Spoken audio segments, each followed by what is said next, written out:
Okay, sorry, I ran out of time in the last video.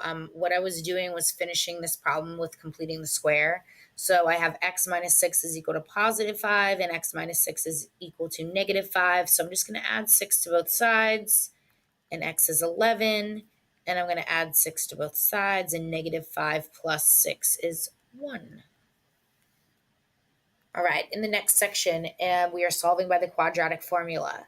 So the quadratic formula is x equals opposite b plus or minus the square root of b squared minus 4ac all over 2a. And when it says 4ac, this is actually all being multiplied together. It's 4 times a times c. And this denominator is 2 times a. So we all know that there's a 1 in front of any variable where we don't see a number, a coefficient. So I know my a is 1, my b is 2, and my c is negative 8. So this is called standard form. Ax squared plus bx plus c is equal to 0. So make sure that you're including this negative 8. It's a negative 8. Okay, so x equals the opposite of b. I should write it 2. Plus or minus the square root, and then b squared minus 4ac all over 2 times a. So I'm going to take my calculator here, and I'm going to calculate my discriminant. So in my calculator,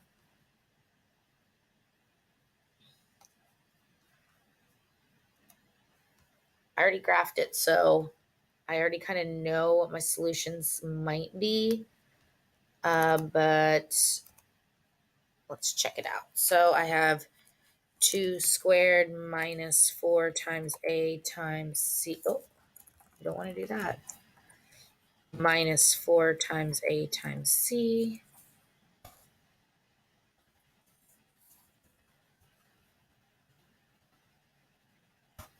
And I have 36.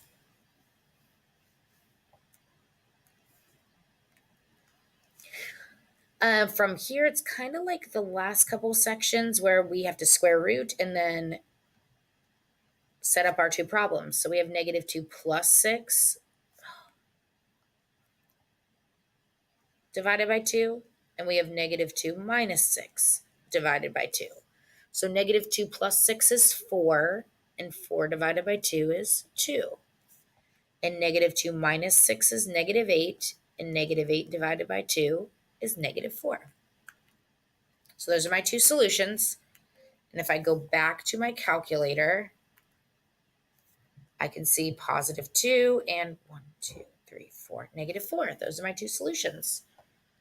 On the second one, we have to do a little bit of work before we're in standard form because we've got to be equal to 0. So we have to subtract 6 from both sides first. So we have k squared plus 5k minus 6 is equal to 0.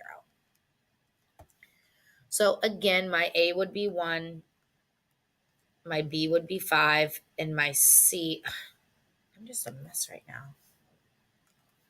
And my c is negative 6. So similar problem. X equals negative b plus or minus the square root of b squared minus 4ac all over 2a. Okay, back to my calculator for discriminant calculation. So I have just the part under the radical. B squared minus 4 times a times c. I get 49.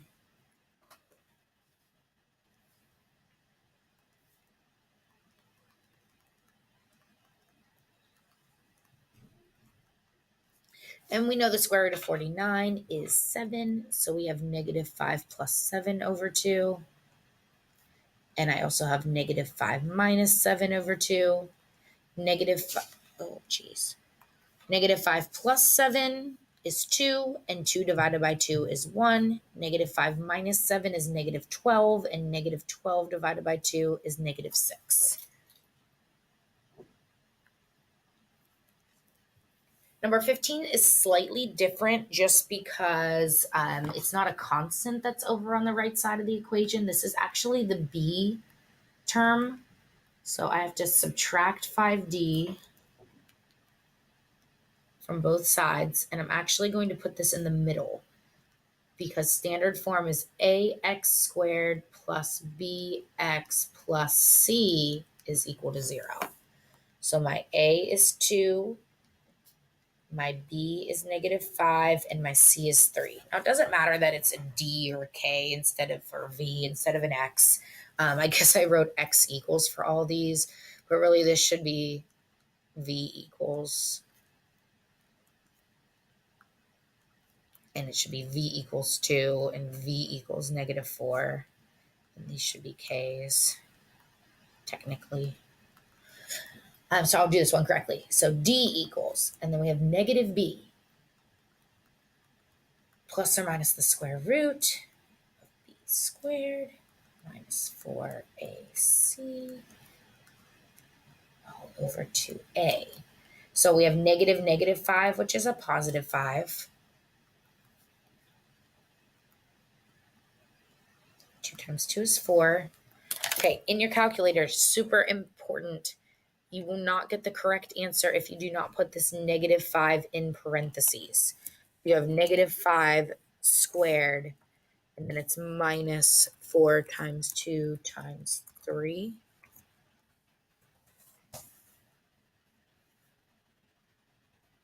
One.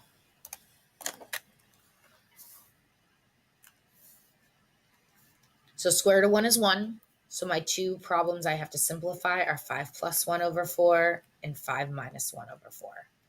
5 plus 1 is 6, and 6 divided by 4 reduces to 3 over 2. And 5 minus 1 is 4, and 4 over 4 reduces to 1.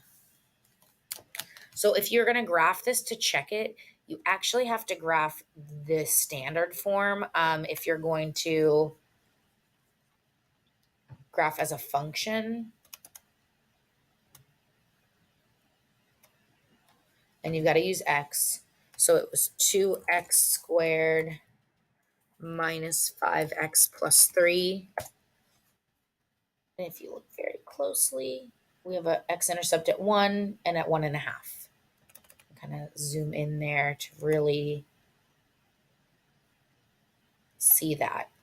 Okay, let me just get rid of this stuff. Okay.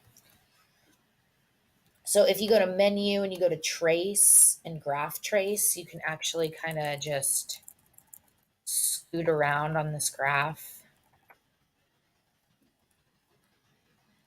There's 1.5. And there's 1. You can also pull up the table. That's not what I wanted to do. Control T. And you can see your x-intercepts. You can see one of them. You're not going to see the 1.5 though. You actually can graph it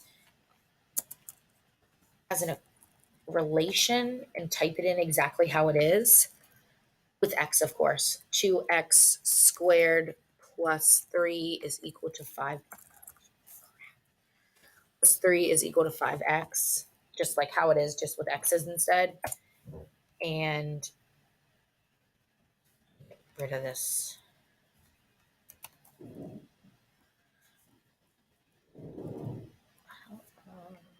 Okay, it doesn't want me to get rid of this one right now.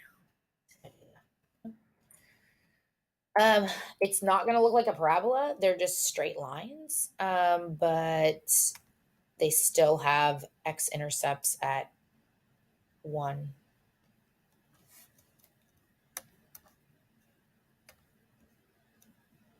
Why does it look like that? Let me go here. 2x squared plus 3.